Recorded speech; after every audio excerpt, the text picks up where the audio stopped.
All right, by now you could probably guess what the next note value is, and if you guess 16th notes, you are correct. 16th notes have a solid black note head just like quarter notes and eighth notes. They also have a vertical stem, but this time there's two flags that come out of the stem. Again, when you see a group of 16th notes paired together, you're going to see their flags being together just like this. If you're seeing a 16th note stand alone, the flag is going to droop down just like it did with the eighth notes. So if a quarter note lasts for one full beat and an eighth note lasts for a half a beat, then presumably 16th notes lasts for a quarter of the beat. This means that you can fit 16 evenly spaced 16th notes in one measure of sheet music just like this. Another way to think of this is that you can fit 4 16th notes in the space of one quarter note, or 2 16th notes in the place of one eighth note. Now when we count 16th notes, it's really tough to count 1, 2, 3, 4, 5, 6, 7, 8, 9, 10, 11, 12, 13, 14, 15, 16. It's a mouthful. Just like we did with eighth notes, we had to find a method to count that doesn't jumble up our words. So the most common and universal way to count 16th notes is 1E and a, 2E and a, 3E and a, 4E and a. Now if you think about it, that's a total of 16 syllables that allow us to count through the entire measure without tripping over our own words. 1E and a, 2E and a, 3E and a, 4E and a, 1E and a, 2E and a, 3E and a, 4E and a. Eventually this is just going to roll off your tongue, so practice that. So in this first exercise, let's just play a full bar of 16th notes with a metronome set at 60 beats per minute. This is a great way to internalize what a 16th note feels like against a quarter note pulse at 60 beats per minute.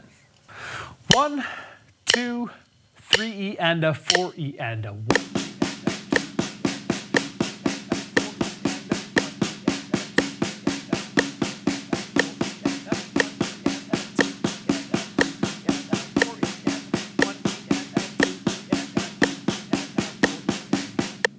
All right, so now we're playing a lot of notes in a small space of time. So you'll notice that your motions are going to get a little bit smaller on your hands just to fit all these notes in. Now, let's try that same exercise, but instead of using 16th notes, let's use 16th note rests. Just like eighth notes and just like quarter notes, there is a rest equivalent with 16th notes, and they look like this. So, exercise number 2, a full bar of 16th note rests. Here we go. 2, 3E and a 4. 1E and a 2E and a 3E and a 4E and a 1E and a 2E and a 3E and a 4E and a 1. Okay, you get the idea by now, but again, important to understand and respect the 16th note rest. All right, so exercise 3, it's going to get a little bit challenging now because we're dealing with so many notes. This is where counting becomes very important. While you're practicing these exercises, count the 16th note value along with me. It'll really help you identify where each note lies and where each rest lies. So this first exercise is going to be 4 16th notes, followed by 4 16th note rests, followed by another 4 16th notes, and another 4 16th note rests. Here we go. 1, 2, 3E and a 4E and a 1 and a 2E and a 3 and a 4E and a 1 and a 2 and a 3 and a 4E and a 1 and a 2E and a 3 and a 4E and a 1 and a 2E and a 3 and a 4E and a. That's a lot of words to say in a short period of time. So if you skip a few just to catch your breath, don't worry about it. But how did you do? Were you able to play 4 and then 4 rest and then 4 and then 4 rest again? Let's try another example. In exercise 4, we're going to do 2 16th notes, followed by 2 16th note rests, followed by 2 16th notes, followed by another 2 16th note rests. Here we go.